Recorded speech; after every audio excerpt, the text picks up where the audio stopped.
Buenas tardes. Eh, bueno, como ya lo mencionó previamente, yo me encargo de la especialidad de cuidado paliativo, también tengo la especialidad de medicina interna. Vengo desarrollando cuidado paliativo más de 14, 15 años aquí en Estados Unidos, anteriormente en medicina interna.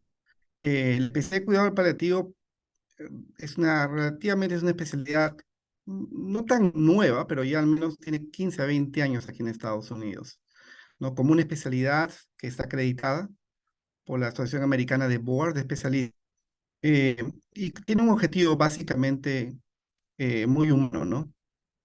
Lo que es importante a tomar en consideración, ¿no? Que la demografía de las enfermedades han venido evolucionando y ha venido cambiando. Todo Estados Unidos, bueno, país, muy semejantemente en el Perú, ¿no? Cuando nosotros mencionamos la pasada centuria, la expectativa de vida de las personas era aproximadamente 50 años de edad, ¿no? Donde las causas más comunes de la mortalidad estaban relacionadas a los accidentes, a las infecciones, ¿no? Que era el punto más importante, ¿no? Y el rol básicamente del médico era tratar de proveer el cuidado en la casa de los pacientes, ¿no? Apoyar a los familiares y al proceso del deceso del paciente, que poco a poco fue modificando, que poco a poco fue cambiando y ha ido evolucionando, ¿no? Actualmente, las causas de mortalidad están asociadas mucho más por enfermedades crónicas, ¿no? Y siempre hay un efecto doble, ¿no? En la parte de la edad del deceso anteriormente con la edad del deceso actualmente, ¿no? Actualmente la expectativa de vida aquí en Estados Unidos, estamos en los promedios de los 80, ¿no? Para 36 años atrás que fue casi la mitad. Actualmente, como le digo, la expectativa se ha ido incrementando. Adicionalmente, también los procesos de enfermedades crónicas, ¿no? En Estados Unidos se sabe que la primera causa de mortalidad está asociada a problemas cardiovasculares. Vienen los problemas oncológicos y, curiosamente, también los problemas neurodegenerativos, ¿no? El caso de la enfermedad de Alzheimer o diferentes tipos de demencia, ¿no? Que ha sido también foco mucho de atención en el modelo de cuidado paliativo en Estados Unidos. Y muchas veces justamente el sistema de salud aquí mismo en Estados Unidos ha fallado en proveer el cuidado, el soporte necesario cuando el paciente comienza a declinar con todas las enfermedades crónicas, ¿no? La estadística aproximada es 85% de la población va a fallecer por enfermedades crónicas y un 10 a 15% por enfermedades súbitas. Entendiéndose súbitas, digamos, un accidente, una embolia masiva, un stroke masivo, un infarto, ¿no? Eventos agudos para el paciente, ¿no? En cambio, el 85% actualmente están yendo por una enfermedad de tipo crónica, ¿no? Y el manejo de las enfermedades crónicas, a medida que el paciente ha ido declinando, ha ocasionado muchos problemas y vacíos, ¿no? Que ha ido poco a poco llenando y ha ido poco a poco ocupando el rol del cuidado paliativo en Estados Unidos. Son 5 los componentes más importantes para el cuidado paliativo que nosotros tratamos de practicar aquí en Estados Unidos, ¿no? Nos focalizamos mucho en lo que es el manejo del dolor y los síntomas, ¿no? Todos los síntomas que usualmente podemos encontrar también en la población oncológica, ¿no? La ansiedad, la depresión, la fatiga, el insomnio, la falta de apetito, el wellness, también, la sensación del bienestar de las personas que cuidan a las personas que tienen problemas oncológicos, por ejemplo. Pero de la misma manera se enfoca para los pacientes que tienen problemas respiratorios, problemas cardiovasculares, problemas neurodegenerativos, ¿no? Tratando de evitar una prolongación inadecuada, ¿no? Con mucho sufrimiento de los pacientes. Sobre todo, el objetivo mayor es alcanzar una sensación de control, una autonomía del mismo paciente y la familia en el manejo de los síntomas, aliviando la carga justamente que conlleva el manejo y el cuidado de los pacientes que están declinando progresivamente, ¿no? Y tratar de fortalecer la unión de las personas y los familiares que cuidan y aman a esas personas que vienen declinando, ¿no? Es básicamente el objetivo mayor que nos enfocamos en el manejo paliativo, es tratar de tener las discusiones, alinearnos con los deseos del paciente, los deseos de la familia, aliviar los síntomas, ¿no? Y tratar una sensación de control. Y es muy importante remarcar la sensación de control, porque muchas veces, a medida que el paciente viene declinando, se viene autonomía, decisión del paciente, de la misma familia, ¿no? Y muchas veces cuando sobre todo aquí en Estados Unidos, existe mucha fragmentación del sistema de salud, no existe una armonización, sobre todo para lograr un mejor manejo y un control del paciente. Como le estaba comentando, ¿no? El rol de las personas que cuidan a los pacientes, ¿no? Los caregivers eh, se sabe muy bien que las personas que cuidan pacientes, por ejemplo, que tienen Alzheimer disease o pacientes que tienen problemas cardiovasculares, sabemos que la trayectoria de la enfermedad, de las enfermedades cardiovasculares o respiratorias, es como una montaña rusa donde cada vez que el paciente mejora, ¿no? La familia piensa que se va a recuperar completamente, pero cada vez que la paciente mejora, no se recuperan, igual como los previos episodios, ¿no? Y eso hace que el proceso sea bastante desgastante, ¿no? Y es una carga emocional, no solamente emocional, una carga económica, una carga social para el mismo paciente y para la misma familiar que cuida eso, ¿no? Y uno de los objetivos justamente de cuidado paliativo es proveer recursos que existen dentro de la comunidad, dentro de la sociedad, para potencialmente apoyar a la familia y al mismo paciente en este proceso de montaña rusa que tienen muchas de estas enfermedades, ¿no? Tratar de educar referente a la trayectoria de enfermedad y paralelamente hacer un manejo clínico de los síntomas de estos pacientes, ¿no? Y ver qué recursos se encuentran dentro de la comunidad, ¿no? Para tratar de apoyar a la familia, ¿no? En la parte médica y si es posible también en la parte social, ¿no? Que poco a poco también se ha ido incrementando un poco los recursos dentro de la sociedad aquí en Estados Unidos para tratar de apoyar esto, ¿no? Porque es una epidemia, ¿no? Realmente el envejecimiento no solamente todo el mundo alegremente habla, nosotros estamos prolongando la vida, pero esa prolongación de la vida paralelamente también lleva o acarrea una serie de problemas asociados con ellos, ¿no? Que eso es importante tener en consideración. ¿Cuáles son las principales barreras que nosotros tenemos para el cuidado al final de la vida, ¿no?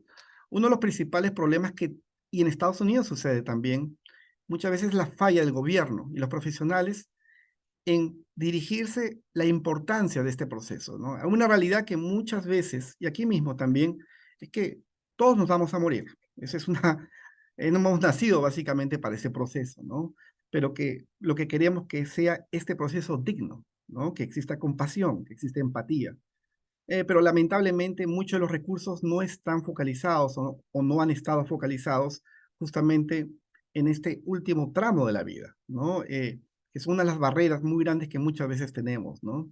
Eh, Existe también temor del manejo de los pacientes de los síntomas, ¿no? Aquí mismo existe todavía muchos temores de los potenciales efectos adversos asociados al uso de opioides, ¿no? U otros medicamentos, pero sobre todo por la falta de conocimiento, ¿no? Por la falta de entrenamiento. De hecho, que actualmente, al menos en 2 estados, aquí en Estados Unidos, que estamos hablando de Massachusetts y Texas, es mandatorio en las escuelas de medicina, dentro de su currículum, llevar el manejo al final de la vida, ¿no? Que se ha vuelto mandatorio y nuevamente, esta especialidad aquí en Estados Unidos ha venido creciendo, ¿no? Progresivamente, ¿no? En todo Estados Unidos. Y de hecho que en los hospitales que tienen más de 350 camas, el 95% cuentan con unidades y especialistas de cuidado paliativo, ¿no? El otro elemento que juega un rol muy importante como barrera para el cuidado al final de la vida tiene que ver mucho con la comunicación, ¿no? Cómo proveer malas noticias, en teoría, ¿no? Cómo dar el pronóstico, cómo educar acerca de la trayectoria de la enfermedad.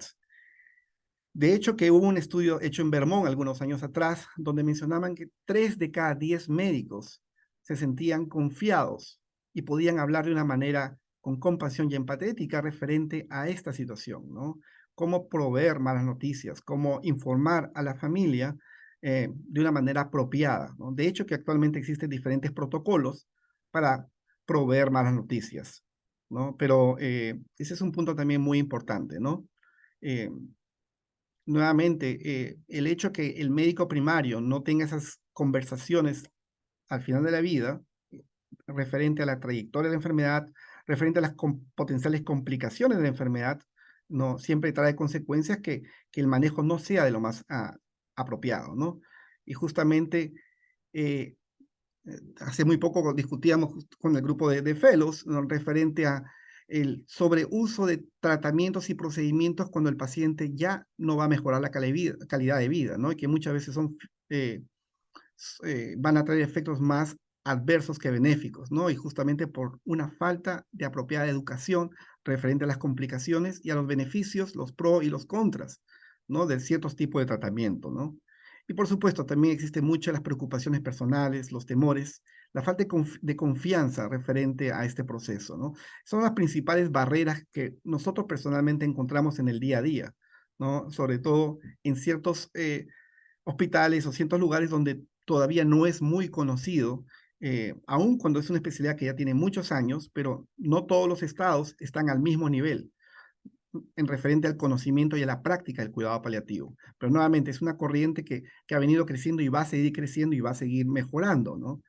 Porque nuevamente la población envejeciente se ha incrementado, las enfermedades crónicas se han incrementado, pero aún así el paciente va a declinar, el paciente va a fallecer y van a aparecer síntomas que muchas veces no son manejados apropiadamente. Y de ahí justamente viene el rol, ¿no?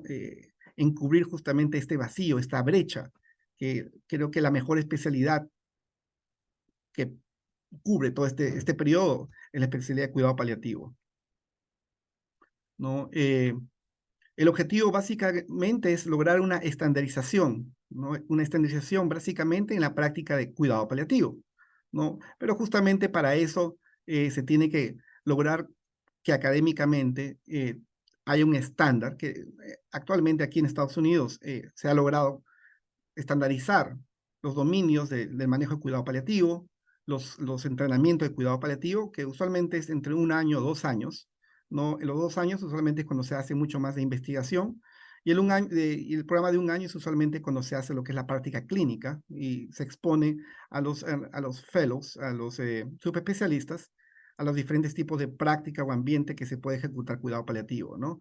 Lograr una estandarización también en el acceso igual sin discriminación de cuidado paliativo. Se sabe muy bien que la población afroamericana, la población latina, no reciben el mejor cuidado de cuidado paliativo. Tiene mucho que ver justamente con el acceso y con la educación también, ¿no? El respeto también a los principios éticos, ¿no? Aquí se practica mucho la práctica de la autonomía, que es muy de origen muy caucásico, por decir así, ¿no? Donde la autonomía juega un rol muy importante, donde el paciente tiene la autodeterminación de decidir qué es lo que le gustaría si continúa declinando, ¿no? La autonomía, la beneficencia del manejo, evitar justamente una mala práctica, son elementos que son parte del currículo en el dominio de la práctica de cuidado paliativo, ¿no? Proveer la información correcta, ¿no? Dar la elección y el empoderamiento para el paciente y la familia. No necesariamente el médico va a ser el que va a tener la decisión final. Lo que se trata de lograr siempre es que exista una decisión compartida. Con esa decisión compartida, basado en la personalidad, en los deseos del paciente y la familia, coordinado de una manera como en equipo con el médico, lograr que haya un punto medio y caminar justamente en el manejo y cuidado de los pacientes, ¿no? Y lograr justamente una unidad, ¿no? Entre el manejo del paciente, la familia y el proveedor de salud, ¿no?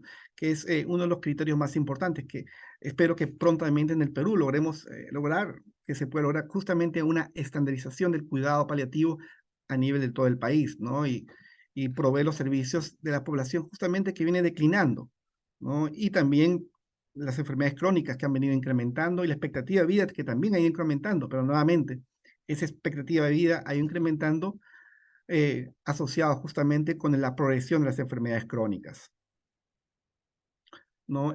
Una de las características dentro también de la estandarización de cuidado paliativo es el enfoque interdisciplinario, ¿no? Es sabido que en el cuidado paliativo, ¿no? Se trabaja justamente con nutricionistas, con el capellán, ¿no? Con el médico mismo, con las enfermeras, ¿no? Con los niveles de avanzado de enfermería que tienen independencia también en prescripción de paciente. Aquí los llaman los nurse practitioners, que son enfermeros de un nivel más avanzado, pero que pueden tener ya independencia para el diagnóstico y manejo médico para ciertas circunstancias, que ayudan mucho también, ¿no?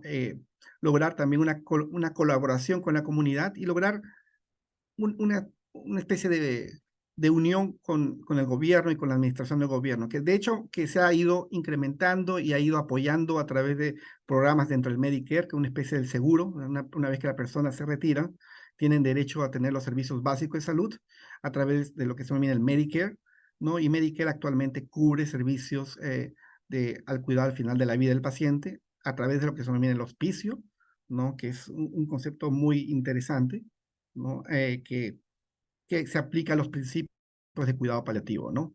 Los Quality of Care, que básicamente actualmente la Joint Commission es una organización que se encarga de acreditar y mantener estándares de calidad en los hospitales. Ha logrado que algunos hospitales, no muchos, puedan tener la acreditación de ser especializados en cuidados paliativos. Y para eso se ha logrado estandarizaciones eh, de ciertos hospitales, ¿no? Justamente vamos a tratar de trabajar ahora también en el programa del ARKI en el hospital para lograr, esperamos prontamente, una acreditación en cuidado paliativo, que ese hospital tenga los estándares de calidad a nivel nacional en proveer servicios de cuidado paliativo, ¿no? Una evaluación constante del paciente. Y la educación e información. La educación es extremadamente importante porque, en primer lugar, cuidado paliativo y la parte de hospice son especialidades relativamente nuevas. Muchas veces eh, hasta los mismos médicos no se encuentran familiarizados y le da cierto temor hablar de estos temas, ¿no? La única manera de poder ingresar poco a poco y apoyar mejores con una educación constante, ¿no? Que es, por ejemplo, en el caso de nosotros hemos venido desarrollando programas educativos con los residentes, con los fellows. Actualmente estamos desarrollando un programa educativo con las enfermeras a través de los módulos de ELNEC, que es educación al final de la vida para enfermeras. No todas las semanas estamos entrenando a un grupo de enfermeras, justamente también para que tengan la idea y el concepto de cuáles son los dominios referente a cuidado paliativo, ¿no? Y proveer un cuidado con compasión, sobre todo a los pacientes que vienen declinando. Como les comentaba, hay dos modalidades usualmente de cuidado del paciente. Hay lo que se denomina el hospice care. No sé si algunos de ustedes quizás están familiarizados con el hospice care. El hospice care básicamente es un beneficio en Estados Unidos que se ofrece a las personas que tienen condiciones con una expectativa de vida de menos de 6 meses, ¿no? El hospice care básicamente es cubierto por el seguro de Medicare, por algunos seguros privados y por el mismo Medicaid, ¿no? El hospice básicamente es un servicio que cuenta con 4 niveles de cuidado, ¿no? Cuando el paciente, por decir así, tiene un estadio terminal cardiovascular, es decir, el paciente tiene un disnea en reposo. Un paciente tiene un estadio terminal respiratorio, también un cuadro de un disnea en reposo. Un paciente cuando tiene un cáncer avanzado, un estadio 4 de cáncer metastásico que no responde al tratamiento de inmunoterapia, quimioterapia o radiación, o un paciente que básicamente está encamado con un cuadro de demencia, potencialmente son elegibles para el cuidado de hospice, porque se presume que quizás tenga una expectativa de 6 meses de vida o más, ¿no? Cuando el paciente es elegible para los servicios de hospice, el paciente tiene derecho a tener una visita con una enfermera, ¿no? Que es todas las semanas, una vez o 2 veces por semana. Tiene el derecho a tener una visita por un capellán, por un trabajador social. Se le proveen todos los medicamentos asociados con el diagnóstico que tiene, ya sea medicamentos para el dolor, para la ansiedad, para la depresión, para el estreñimiento y para otros síntomas asociados, ¿no? Eh, Además que si el paciente entra en una crisis, ya sea respiratoria, ya sea de agitación, ya sea de dolor, ¿no? Uno pueda proveer una enfermera al lado del paciente 24 horas del día, hasta que los síntomas se alivien o hasta que el paciente fallezca. Supervisado y visitado también por un médico o por un nurse practitioner, ¿no? Eso es un beneficio que es cubierto por el seguro, ¿no? A través del Medicare y se llama el Hospice Care. El cuidado paliativo, básicamente, son aquellos pacientes que tienen potencialmente una expectativa de vida más de 6 meses y que paralelamente la práctica de cuidado paliativo, nuevamente, como les comentaba, eh, usualmente lo hacemos a aquellas personas que todavía están recibiendo un manejo de lo que se denomina curativo o un manejo de cierta manera también agresivo, ¿no? Que están recibiendo todo tipo de tratamiento y nos focalizamos en número uno en la conversación, ¿no? En educar al paciente acerca de la trayectoria de la enfermedad, ya sea cardiovascular, ya sea respiratorio, ya sea neurodegenerativo, ya sea oncológico, como las principales condiciones en general. Educar todo eso, graficarlo, porque todas estas condiciones tienen patrones. O sea, no es nada, no es ninguna sorpresa saber lo que potencialmente puede pasar. Por supuesto, no tenemos una bola de cristal, pero podemos predecir más o menos la trayectoria de la enfermedad, ¿no? Y nos focalizamos uno para educar a la familia, educar al paciente, prevenir más o menos de lo que va a pasar, educar de lo potencialmente que pueda suceder. Y paralelamente, evaluar cualquier tipo de síntoma que el paciente puede estar recibiendo paralelamente, ¿no? Y manejar esos síntomas de una manera apropiada, ¿no? Ese es el enfoque de cuidado. En el caso de cuidado paliativo es como una consulta usualmente, ¿no? Uno puede hacer un seguimiento, ya sea en la práctica clínica, en el hospital, en la casa o en el lugar donde se encuentra el paciente, ¿no? En cambio, en el caso de hospice es diferente porque ya el programa de hospice provee medicamentos, provee diferentes tipos de insumos que el paciente va a necesitar durante el proceso final de la vida del paciente. En Estados Unidos, uno de los elementos que también ha favorecido un poco el apoyo en esto es la cantidad también de gasto en general que se produce, ¿no? Que eso es importante tener en consideración, ¿no? Casi el 65% de, de dinero que ingresa en Medicare se va al cuidado del 10% al final de la vida del paciente. Y eso ha sido una realidad muy fuerte y de cierta manera ha redistribuido y ha reenfocado un poco ver la importancia de manejar apropiadamente aquellos pacientes que se encuentran en condiciones críticas, basado en una evidencia también financiera. O sea, sobre todo aquí en Estados Unidos, había un exceso de utilización de recursos en pacientes que realmente no iba a mejorar la vida, ¿no? Pacientes que aquí uno podía ver los 90 años, 95 años con múltiples comorbilidades, con múltiples enfermedades en la unidad de cuidados intensivos, recibiendo un manejo completamente agresivo, ¿no? Porque muchas veces no se tenía conversaciones, muchas veces no se discutía con la familia o el mismo paciente referente a la trayectoria de la enfermedad y lo que puede pasar, ¿no? Eh, Eso ha sido también un elemento muy importante a considerar referente al manejo y también a la inversión de esta área en salud. Los principales dominios de cuidado paliativo, ¿no? Como mencioné anteriormente, es el proceso en general de la enfermedad y del cuidado, ¿no? Los aspectos físicos del cuidado, que es la educación al paciente y al familiar de todas las potenciales complicaciones que va a pasar el paciente, ¿no? Desde un punto de vista de síntomas, ¿no? Y cuáles son los manejos que uno tiene, ¿no? Hay un componente, por supuesto, psicológico, ¿no? Que es muy grande, como la mayoría de nosotros que estamos en esta área, nos hemos encontrado los cuadros de ansiedad, los cuadros de depresión, cualquier otro tipo de trastorno de personalidad, no solamente del paciente, sino también del cuidador del paciente, ¿no? La parte social, que también juega un rol muy importante, ¿no? Actualmente también en Estados Unidos está muy marcado el concepto de los determinantes sociales, ¿no? Estos determinantes sociales juegan un rol extremadamente importante y vital en la trayectoria de la enfermedad de los pacientes. Es muy común, por ejemplo, y eso lo vemos diariamente en la parte hospitalaria, no solamente cuando uno ve pacientes oncológicos, por ejemplo, cuando uno tiene pacientes que tienen una enfermedad, un EPOC, una enfermedad pulmonar obstructiva crónica muy avanzada o terminal, ¿no? Muchos de estos pacientes tienen cuadros de ansiedad, aparte de otros síntomas, ¿no? Y que aquí en Estados Unidos recurren a la visita al hospital justamente porque comienzan a tener ataques de pánico, incrementos de ansiedad por estos pacientes y que se asocia con la disnea del paciente y se vuelve una especie de círculo vicioso, ¿no? Y muchos de estos pacientes viven con una esposa, no tienen ningún otro familiar, la esposa también tiene otras enfermedades y se vuelve un problema de tipo también social, ¿no?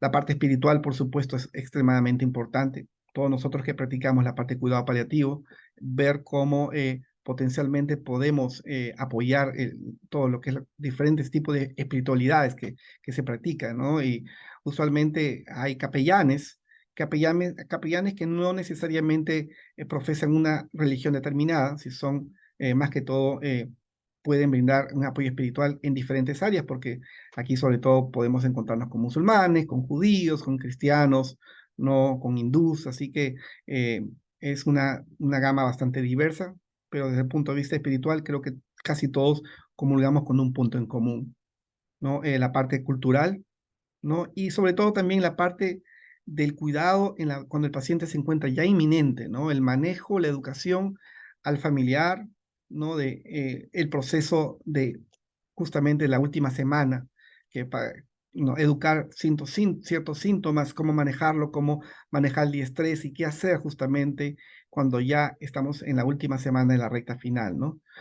También un momento muy importante es la parte ética y legal, que es también un tema muy, muy largo y muy grande también. Entonces, cada uno de estos son los dominios más importantes de la práctica de cuidado paliativo. Cada uno de estos dominios, bueno, casi son temas gigantes en cada uno de ellos, ¿no? Pero en general es lo que siempre tratamos de nosotros de cubrir en cada de los pacientes que nos encontramos en el día a día de la práctica de la medicina. ¿Quiénes se benefician usualmente en este tipo de población de pacientes? ¿No? Los pacientes de lo que se denomina altos riesgos, aquellos pacientes que tienen enfermedades crónicas que están en estadios bastante avanzados, ¿no? Nuevamente, los pacientes que son cardiorrespiratorios, los pacientes que son oncológicos, los pacientes que tienen problemas neurovegetativos, ¿no? Se benefician también aquellas poblaciones que son socialmente vulnerables, ¿no? Nos encontramos muchas veces también aquellos familiares que se encuentran abrumados, exhaustos por este proceso que es una montaña rusa, ¿no? Esta montaña rusa la vemos, ¿no? La vemos en problemas cardiorrespiratorios sobre todo, la misma manera con los pacientes que tienen Alzheimer u otro tipo de demencia, así como la misma manera de cáncer. De cierta manera el cáncer es un poco, la expectativa de vida es un poco más corta, ¿no? Y muchas veces eh, es más predecible, ¿cierto? Pero a veces en los cuadros cardiorrespiratorios son neurodegenerativos, son un poquito más complejos y mucho más largos y también drenantes, ¿no? Uh, eh, en el manejo de la parte paliativa, los que se benefician, por supuesto, son aquellos pacientes que tienen problemas cognitivos, pacientes que tienen múltiples comorbilidades, pacientes que tienen una fragilidad, caquexia, ¿no? Una debilidad muy marcada debido a las múltiples comorbilidades, ¿no? Que son pacientes también que tienen una dependencia funcional, ¿no? Eh, Nuevamente, aquellos pacientes que tienen condiciones avanzadas, pulmonares, cardíacas, renales y enfermedades hepáticas, los pacientes que tienen un estadio terminal de SIDA, no en SIDA, aún pacientes increíblemente que están acá, que reciben la carga antirretroviral, pero hay pacientes que aún así no continúan con el tratamiento por A o por B, sea motivo, y hay pacientes que se enrolan en la parte de hospice o cuidado paliativo con AIDS, demencia, nuevamente, como les he mencionado, y los varios tipos de demencia, enfermedad fibrosis quística, el derrame cerebral o accidente cerebrovascular, ¿no? Los pacientes que tienen stroke, también tenemos eh, una población bastante grande de pacientes, con enfermedades neurodegenerativas como ALS, múltiple esclerosis, que también tenemos una población de pacientes que tienen enfermedades de la neurona motora o múltiple esclerosis, y múltiple esclerosis también, que también tenemos una población relativamente grande de estos pacientes, ¿no? Que se benefician de cuidado paliativo y después posteriormente de hospice. En el equipo de cuidado paliativo, el equipo ideal de cuidado paliativo está a cargo de un médico, lo que le comentaba de un Advanced Practice Provider, que son enfermeros que han estudiado una maestría y que tienen potencialmente la oportunidad de poder prescribir y manejar a los pacientes bajo supervisión actualmente en algunos estados independientemente del médico, enfermeras, trabajadores sociales, la parte de farmacia, asistentes médicos, nutricionista, el mismo médico, los familiares, un consejero espiritual, trabajador social los trabajadores sociales son extremadamente importantes, sobre todo para tratar de buscar los recursos que pueden existir en la comunidad, ¿no? Y la secretaria de la oficina, ¿no? Pero nuevamente es un enfoque completamente multidisciplinario, que eso es clave de proveer un buen equipo de cuidado paliativo. ¿Cómo, en qué momento interviene y cómo lo hace y dónde lo hace el cuidado paliativo, ¿no? El cuidado paliativo como especialidad, usualmente somos subespecialistas, ¿no? La mayoría de que practica cuidado paliativo aquí en Estados Unidos tiene una residencia previa, ya sea de medicina familiar o de medicina interna. Actualmente hay otras especialidades que están haciendo cuidado paliativo, como los médicos de emergencia, lo están haciendo algunos cirujanos, ¿no? Que después realizan la especialidad de cuidado paliativo, ¿no? Al ser una subespecialidad, usualmente recibimos los referidos del médico primario o médico de cabecera. O sea, si hay un médico primario que ve que su paciente viene declinando, no viene mejorando, aún después que se ha tratado de optimizar el tratamiento y sabe que muy bien que la trayectoria está avanzando en la enfermedad, son las personas más apropiadas para referir a cuidado paliativo, ¿no? Especialistas, en el caso de nosotros, también los especialistas oncológicos también nos refieren, ¿no? Para poder evaluar a los pacientes y manejar a los pacientes desde un punto de vista paliativo, ¿no? Otro tipo de especialistas también es parte. Los autorreferidos no suceden muy comúnmente. Lo que se practica en ciertos hospitales, porque nuevamente no todos están en la misma página de entender lo que es el cuidado paliativo. Muchos hospitales lo que han desarrollado son las consultas gatillo o los trigger consult. ¿Qué significa eso? Que en los sistemas médicos electrónicos, cuando el paciente tiene ciertas características, se gatilla una consulta y aparece la consulta para la especialidad de cuidado paliativo. Por decir así, un paciente que ha sido admitido al hospital múltiples veces, 3 o 4 veces en un periodo de 3 meses, gatilla una consulta de cuidado paliativo. Un paciente que tiene un estadio 4 de cáncer en el hospital, gatilla una consulta de cuidado paliativo. Un paciente que tiene un stroke y el paciente no está respondiendo apropiadamente, gatilla una consulta de cuidado paliativo. Un paciente que tiene demencia y es un paciente que tiene una demencia avanzada, que está casi encamado, no gatilla una consulta de cuidado. Hay diferentes tipos de gatillos que puedan propiciar una consulta de cuidado paliativo, ¿no? O a los pacientes que son elegibles para hospice. ¿Dónde se puede proveer los servicios de cuidado paliativo? ¿No? Se puede ir a la casa para proveer los servicios de cuidado paliativo. En los asilos, nursing homes, que son los asilos de ancianos, hay especialistas, los médicos primarios pueden colocar consulta de cuidado paliativo. Hay pequeñas casas, lo que se denomina Assisted Living Facility, ¿no? Que son pequeñas viviendas donde se encuentran de 5 a más número de pacientes que tienen condiciones debilitantes y son cuidados, pueden colocar consulta también de cuidado paliativo. Los hospitales, nuevamente, en los hospitales que es más común las consultas de cuidado paliativo, pero nuevamente eso ha sido un proceso de aprendizaje poco a poco, ¿no? En las prácticas ambulatorias, en las prácticas clínicas, ¿no? Y en ciertas comunidades se puede colocar consultas de cuidado paliativo. Es decir, básicamente la distribución geográfica actualmente es mayor, pero nuevamente es un proceso de educación. Las consultas gatillos juegan un rol muy importante, pero la combinación de educación más consulta de gatillos puede producir mucho más éxito en lanzar los programas de cuidado paliativo. Nuevamente, ¿no? En referente al enfoque, al diagrama, ¿no? Sabemos que a medida que la enfermedad progresa, ¿no? El rol de cuidado paliativo comienza a ingresar más, ¿no? Y justamente tiene rol muy importante con los síntomas, ¿no? Sabemos que los pacientes que tienen problemas, digamos, cardiovasculares, ¿no? A medida que el estadio del problema cardiovascular comienza a avanzar, los síntomas comienzan a incrementar, ¿no? Como la ansiedad, como la depresión, como el mismo dolor, como la náusea, como el vómito y la fatiga, y entre otros síntomas, comienza a incrementar y poco a poco va a incrementar la necesidad del manejo de esos síntomas. Muy aparte del manejo clínico de la condición subyacente, viene la constelación de síntomas asociados que requiere un enfoque diferente y un manejo mucho más agresivo de estos pacientes. Y paralelamente, la educación acerca de la trayectoria de enfermedad y eh, cómo potencialmente proveer todo tipo de cuidado en este tipo de pacientes, ¿no? Que es diferente en el caso de una condición que en teoría puede curarse, en teoría puede rehabilitarse con una buena sobrevivencia, a diferencia de ciertas condiciones crónicas que continúan declinando del paciente, ¿no? Y nuevamente, cuando el paciente se ve que ya no responde al tratamiento y potencialmente tiene una expectativa de vida de menos 6 meses, potencialmente ese paciente ya pasaría a ser elegible para un manejo de hospice aquí en Estados Unidos, ¿no? Que nuevamente son servicios más íntegros en aquellas personas, y es un beneficio de Medicare, aquellas personas que tienen una expectativa de menos 6 meses, ¿no? Menos de 6 meses de vida. Y después de la muerte de estos pacientes, eh, muchas veces los capellanes y trabajadores sociales hacen un servicio de duelo del familiar, hacen seguimientos para evitar cualquier tipo de complicación asociado a los duelos, ¿no?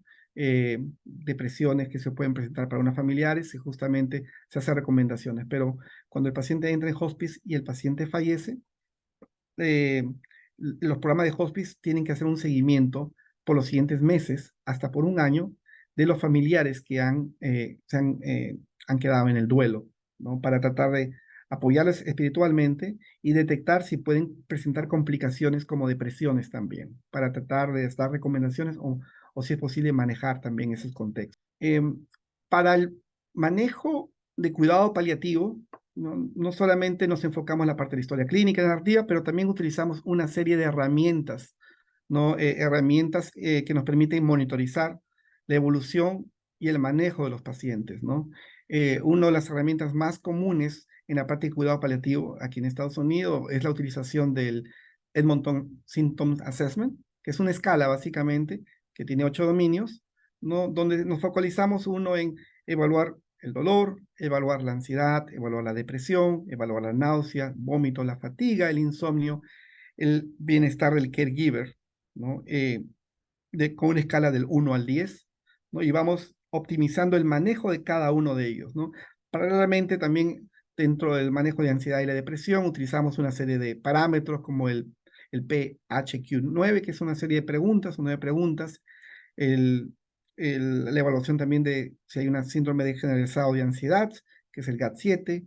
Hay una serie de parámetros que también tenemos que identificar si existe un componente también determinante social que está jugando el paciente como un componente de las frecuentes readmisiones o el decline de la enfermedad, ¿no? También tenemos que hacer un assessment de la parte espiritual y lo que también es extremadamente importante es determinar la parte ética y la parte legal. Para eso utilizamos lo que son las directivas de avanzadas, ¿no? Poder determinar quién es la persona que va a tomar la decisión si la persona no tiene capacidad médica de decisión, ¿no? Que es parte muy importante y componente muy importante cuando hace una evaluación de cuidado paliativo, porque sabemos que a medida del tiempo el paciente ya no va a ser competente y no va a ser capaz de tomar sus propias decisiones, y es importante anteriormente determinar quién va a ser la persona que va a tomar decisiones, que esa persona sepa cuál es la conducta más apropiada que el médico tiene que respetar, ¿no?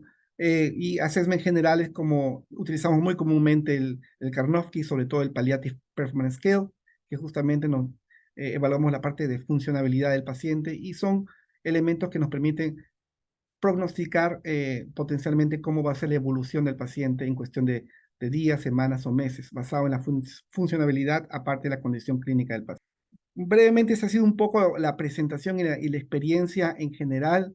No sé si tienen alguna pregunta. Yo gustosamente estoy acá para poder conversar con ustedes y comentarles de la práctica y la experiencia que tenemos aquí en Estados Unidos.